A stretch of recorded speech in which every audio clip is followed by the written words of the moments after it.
Hey, so we're back again for another dinner. I am going to make a pasta. I have an eggplant in my fridge, or I had an eggplant in my fridge, and I was thinking of what I can make, and I decided it would be pasta night. Usually I make pasta with only either red lentil pasta or a black bean pasta, quinoa pasta, but I have this from Trader Joe's. It's just plain regular, I don't know, this is semolina flour pasta. This is like not gluten-free, fancy, anything like that, but I had it in my...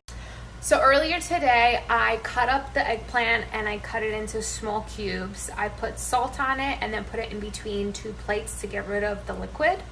Now I'm ready to roast it. So here's what it looks like. I sprinkled it with olive oil, and then these are pepperoncini peppers. So I just sprinkled a bunch of them. I have them in a jar like this.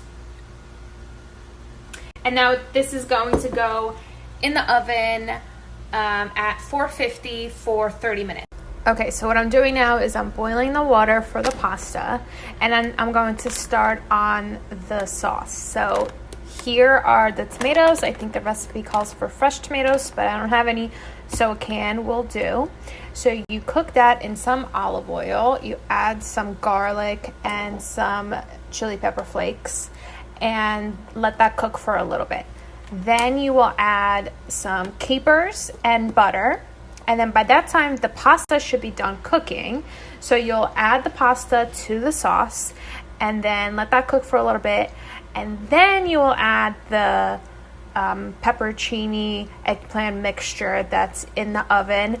Let that cook and medley together for a little bit. And then it's pretty much done. All right, so the water's boiling. I'm gonna add the pasta. Here I had some olive oil, I added the garlic, then I took the can of the tomatoes. They were whole tomatoes, so I poured the juice in, and then what you do is you take the tomato with your hand and you like squeeze it so the juices come out, and then it's more like a crushed tomato situation.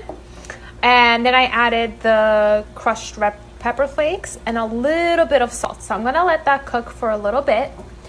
And then do the capers and the onions. Pasta is cooking. So when the pasta was done cooking, I added it to the tomato sauce. I added the capers, I added the butter. It has been cooking for about a minute or two, and now the eggplant is done also, so I'm gonna take that out.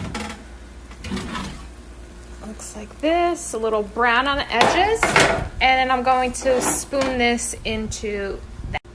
Okay, now this is simmering together, and then I'm going to sprinkle some nutritional yeast instead of Parmesan because I can't have Parmesan. And if I had some parsley, I would put a little bit of parsley on top as well.